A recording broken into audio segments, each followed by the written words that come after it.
Welcome, everyone. This is the Abundant Investor Podcast, and we are Beth and Christine, your hosts. We are here to show you how you can live your rich life right now with the power of an abundance mindset and tools the wealthy have used for years that are accessible to the rest of us. Things like real estate investing and using the powerful benefits of life insurance. We're so glad you're here. Now let's dive in.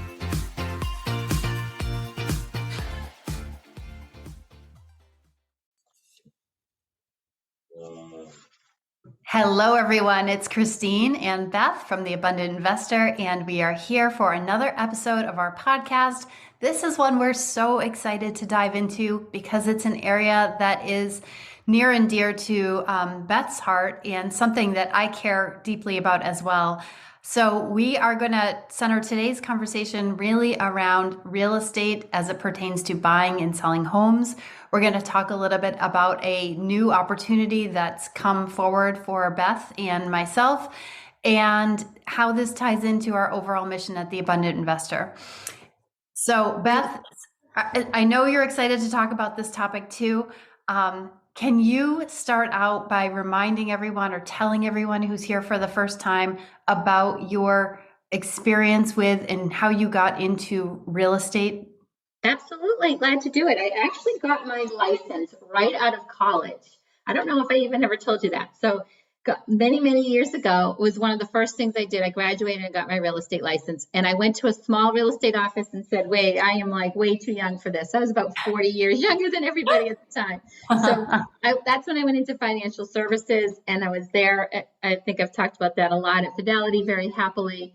And then with a young family, real estate really fit well into my lifestyle. At the time, I had 3 boys, and commuting to Rhode Island became really difficult. So I sold real estate for a couple of years. And because my experience at Fidelity was really managing salespeople, it was a really natural fit for me when Coldwell Banker was looking to bring their 2 Milton offices into one and hire a manager, because that's what I had done for a long time. So I managed for Coldwell Banker in Milton, and then in Newton for a number of years. And then I went over to work for William Ravis, where I opened a number of offices. So I worked in, Boston, Milton, I opened an office, Needham, I opened an office, Brookline. And so I've had a great experience in the greater Boston real estate market, and a couple of years ago, I got an opportunity to go back into financial services, but I've kept my hand in real estate this whole time. And it's been really fun. I've had a few referrals here and there from friends and family saying, hey, Beth, are you still doing that real estate thing? So I'm out actively with buyers right now. I've had a couple of sellers. So that's part of my blood. It's been part of my career for a long time. And so we plan on doing a lot more with that real estate, and I'm happy to be in a position to do that. I love it. And you say it's part of your blood and something that you've stayed involved in over the last few years. What's the draw for you? What is it? I find when people are passionate about their work, there's something about it that lights them up and gets them really excited about it. So I think I have a sense of what it is for you, but can you share with me and everyone here what it is that you really love about real estate? Well, I think if you think about real estate, right, it's typically your biggest asset. That along with people's retirement plan, like a 401k, is typically what makes up the majority of their net worth or their assets. And so I really love real estate, looking at it as a part of your overall investment and helping, especially like buyers, looking at the home they're purchasing. It's a very emotional purchase, but I try to help them think about it as an investment too. And it's provided for my family. I mean, my husband and I bought a 2-family when we first got married. We turned it into condos. We sold those. We bought our single family home. We built a large home with an in-law and sold that. We're in another home now that we've expanded. So for me, it's provided a lot of financial security and opportunity to grow financially. And I love to share that with other people. And it's been, being in a business where you get a chance to work with people and really help them. It can really move the dial on their financial situation. Yeah, it really can. And I think we don't think about that a lot when we're younger and we're buying our first property. We don't necessarily think of it as an asset or an investment. And it really does have the potential to change your financial situation, Mhm. especially in markets where there's so much appreciation. And I think we have talked about this before.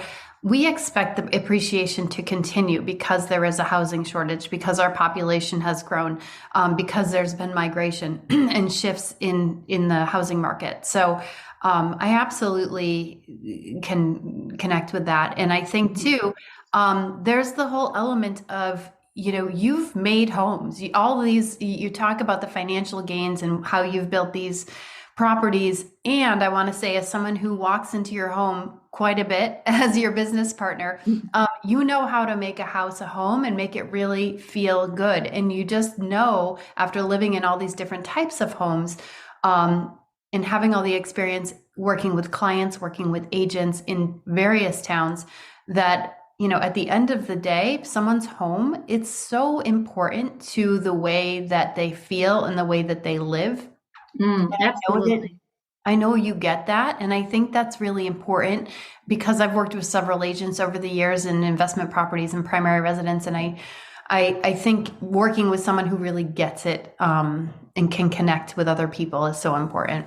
Yeah, I agree. I agree. So, that your experience is amazing. It's hard to believe that you had the opportunity to work with, I think it's over 500 agents, you've Oh, said, yeah. over the course of your career working for Coldwell Banker and with William Ravis, and all of the different offices that you rattled off that you've not only managed but you've opened. I mean, that is very impressive to me for sure. And it just speaks to the volume of what you have seen in terms of what works, what makes a successful agent. I know you've done a really wonderful job in your career. You recruited so many great agents, and you had a chance to coach them and work with them directly. So I'm really curious, what is it that you believe makes a great agent? Because I think it's easy for people to say, oh, I want to become an agent, and they go out and become an agent, and then they work for one firm, and they may not really hear this from other places. Like, Mm. what really works well? And yeah. I think, there is a consistent theme around my top agents over the years. You know, Experience helps, but the ability to really understand and know a client, so to get to understand what your client's needs are. And Mm. that's skill, like a really good communicator, somebody Mhm. that can ask questions, really listen and identify what those needs are. So if you think about it with a seller, with a seller getting your property on the market, sometimes it's really difficult for sellers to declutter and do all the things that they want to do. So really Mhm. being a team member with them and really helping them do that, it goes a long way. And understanding their needs and putting a plan against those needs that are putting the client first. I think Mhm. about sometimes, I see in the market sometimes people do these exclusive private sales where a home never even goes on the market. And Oh. it's just your home, as much as it's your home and it's an emotional, your safe place, it's also a commodity. And Mhm. so when you put it on the market, you have to expose that to as many buyers as possible, because two buyers is always better than one buyer. And 10 Mhm. buyers is always better than one. And it's just like anything else, the supply and the demand. And right now, demand is really high and supply is really low. That's But true. but you still have to think about that as a seller putting your property on the market. You want to get exposure to that market, especially today when there's so many buyers out there. If you are a seller today and you do something off market, you may not see that full opportunity to get every penny from on in terms of what you could get in terms of a sale. Occasionally, it makes sense for a seller, for maybe they have health issues or for some reason, from time to time, it does make sense for them to do a private sale. But I Mhm. think for the most part, a good listing agent is going to have a really strong go-to-market plan. Mhm. They're going to have a really strong plan on how to handle multiple offers. and they're Hmm. not going to deviate from that plan because they were bamboozled maybe by a good buyer agent or they got themselves in there or something like that. And I've seen that over years. I've had the great pleasure of managing a lot of really, really successful agents. And that's one thing I see with working with sellers is that they have this great go to market strategy. They're really good at pricing a property. They're really good about preparing a home and putting it in its best light. And then they're really good about negotiating and getting their clients top dollar. For Yeah. buyer agents, it's a little bit different. I think that, one of the things that I pride myself on as a buyer's agent is really helping that buyer to see this purchase as an investment and what Yes. can that do for them over the years. You and I talk a lot about, like last week on the call with you, you talked about how you were able to take a HELOC from your home because you Hmm. made a really good investment in your primary residency.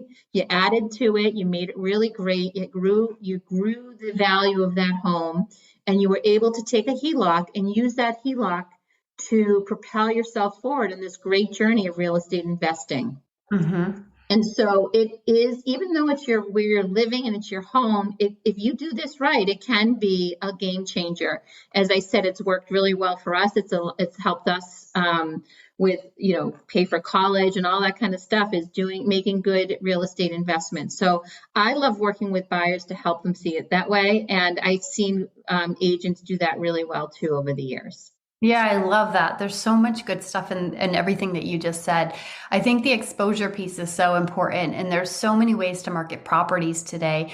And I've seen agents when you were coaching them and working with them, and still today, I watch a lot of agents, and I'm seeing what works. And I think it's a real combination of a lot of different tactics and taking advantage of the digital media, the online media, and following the trends, right? And being on top Mhm. of what is working and where today's buyers are today when you're Yeah. working with the seller. It's really important. It's really important. I think that I was able to see, I think, a sea change in the real estate market in terms of how marketing was done. Marketing was done in real estate the same way for many, many years. You get a home, you send out just listed postcards, you have a broker open house, which you give your sandwiches out to the other brokers in the neighborhood, and the house sells.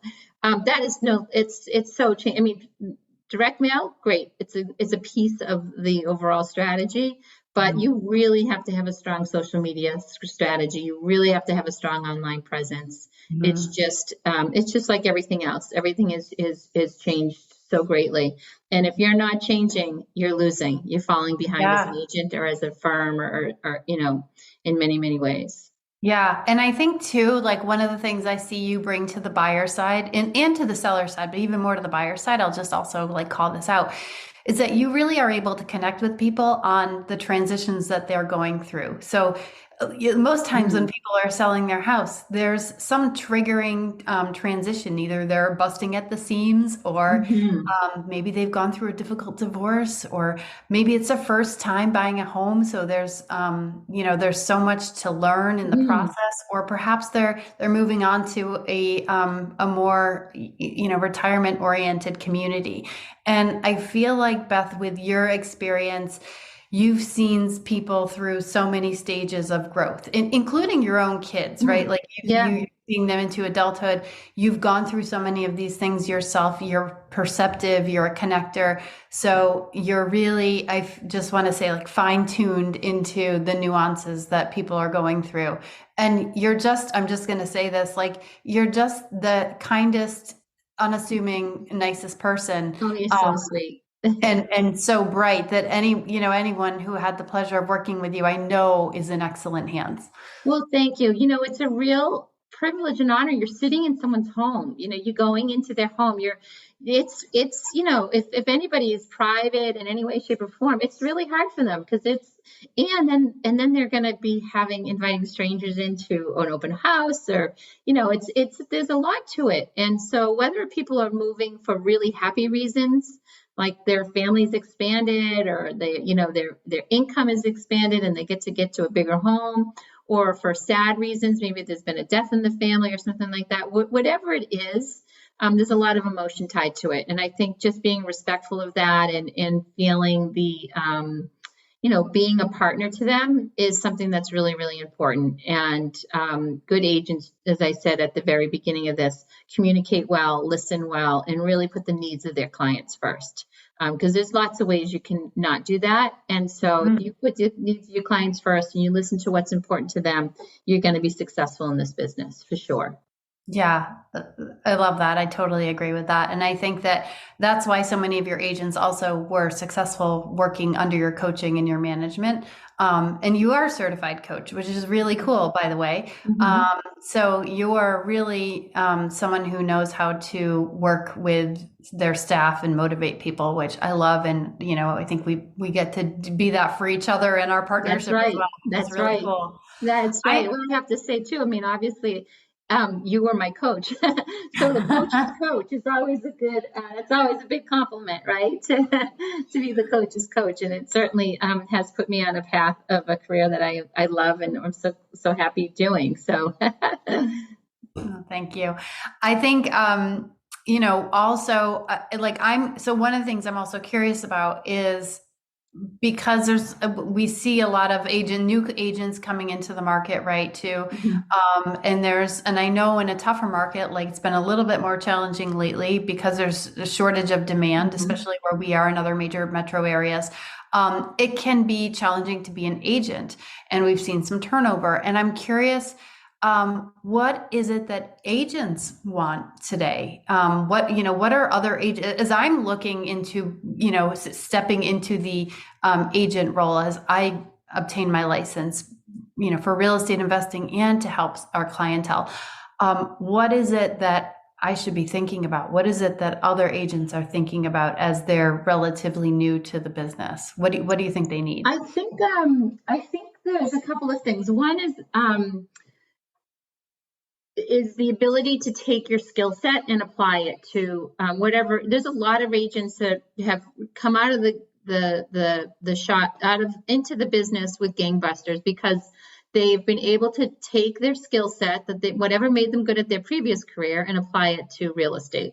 And I think one of the things that agents really, I'm going to answer your question a little bit differently than how you asked it. One of the things that I find that agents really struggle with is consistency, because here they are, they get business, they're busy with clients, and then they forget to start marketing. And then they then they do some marketing because they have to build up their pipeline, and then they work with their clients, and then they start marketing. So put systems and processes in place so that their marketing is consistent is probably the biggest challenge for agents. And agents that can do that well soar in all market climates, because consistently doing all the things, not stopping just because they're busy with some sales, but knowing that they have to keep marketing all the time and putting themselves out there. Putting systems and processes in place so that their marketing is consistent. And there's so many tools and resources available to do that now. Yeah. But I think so consistency is, to me, the biggest challenge for agents, and where you see their business have, ups and downs. Market conditions, of course, play into that. But there are agents out there that defy market conditions. And if you really pull back the layer of the onion and look at what they're doing, it's that they have a consistent marketing plan in place that performs year round for them, and a lot of processes in place that make it really easy for them to execute. Yeah. I would just want to ask you about this, because this feels like really important for me. For agents, you're talking about some of them are coming in from another industry, and maybe they've been in a W-2 job. They've been supported by other employees or their manager and their team. And I think a lot of agents, it feels very entrepreneurial, and like you're working for a brokerage and yet you're on your own too, right? And my guess is that it can get, and not just guess, because I've coached some real estate agents. So in my coaching work, I think it can get lonely sometimes too. And when you're in the down cycle, it's so important, it seems, to stay motivated, connected, out there doing the marketing and the sales activities that you're talking about, Mm. and feeling like you're part of a team and network that is going to lift you up when on the days when it feels like the clouds are hanging low and are gray and things Mhm. may not be going as beautifully as you had envisioned them. Yeah, it's true. It's true. I know we're going to get to this, but I've recently changed my brokerage, and that was a big Oh, part of let's it. just get to it. Yeah. Awesome. Yes, because collaboration is key, right? And having a team, and that team doesn't necessarily have to be in the same town that you're in. And so Tell it's us really, more. yeah. So I have recently moved my license over to EXP, and specifically into a group within EXP called Powerhouse, which is a group of over 300 agents, mostly female, but men, a few brave men too, across the country. And it's led by a woman named Amy Gregory out in Arizona. And she really is a powerhouse marketer. Her social media presence is incredible.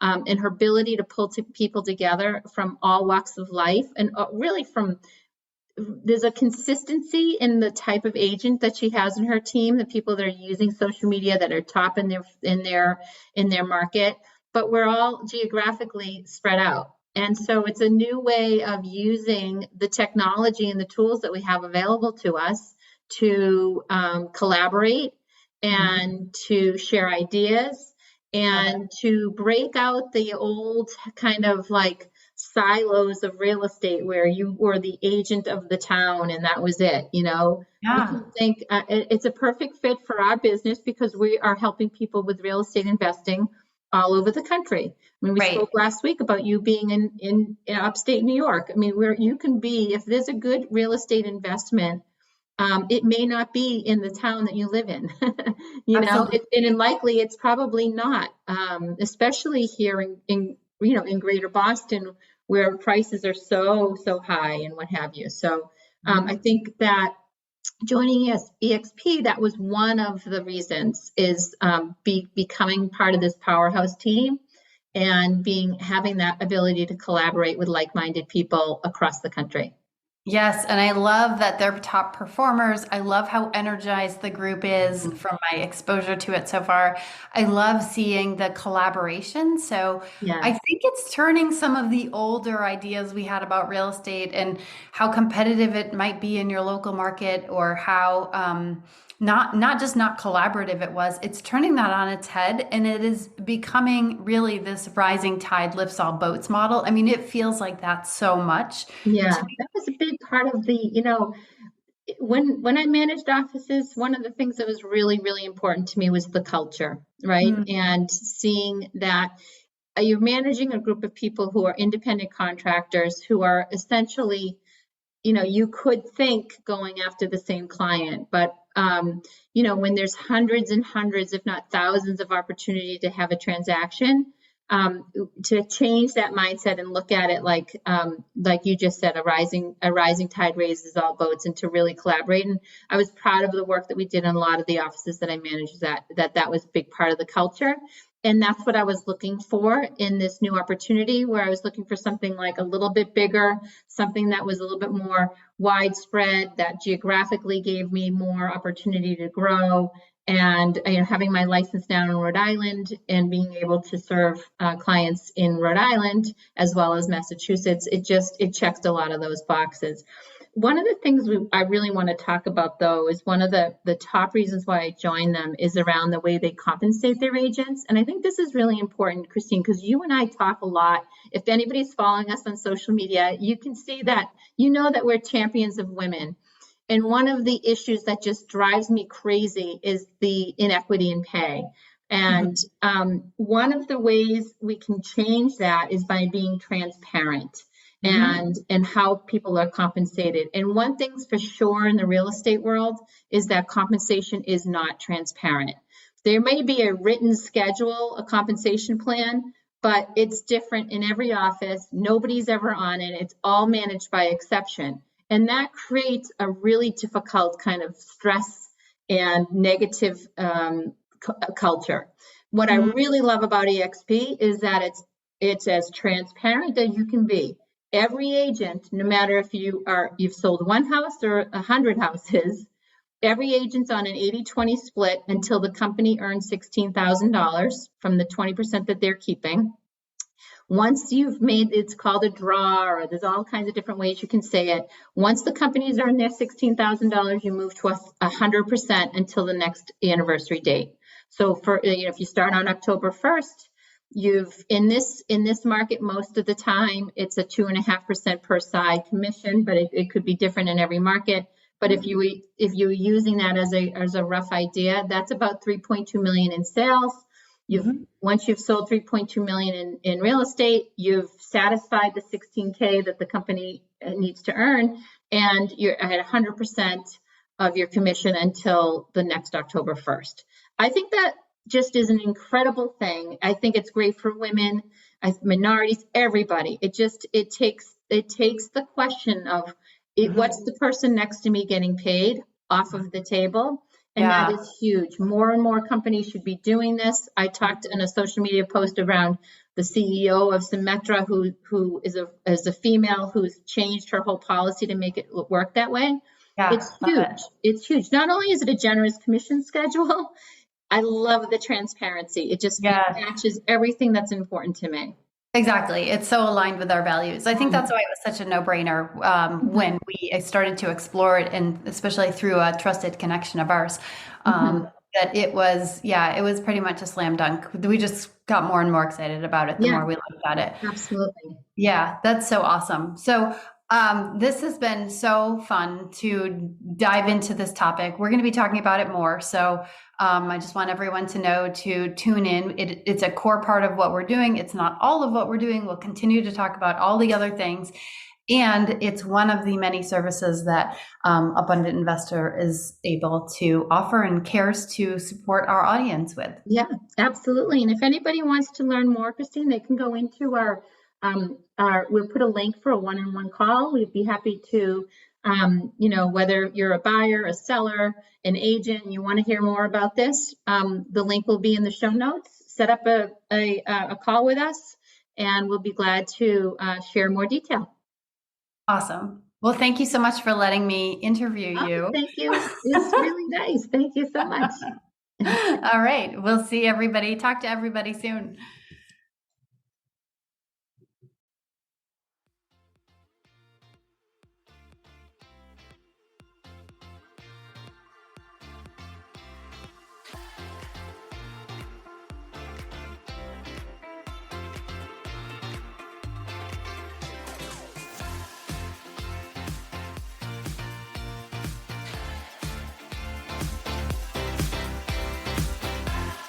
We hope you've enjoyed this episode of the Abundant Investor Podcast and learned something new. We would love to hear from you. And if you did get something from this episode, please subscribe and rate this podcast so more people can find it and live their rich lives too. And remember, an abundant mindset means there's always plenty to go around, and through giving, we receive.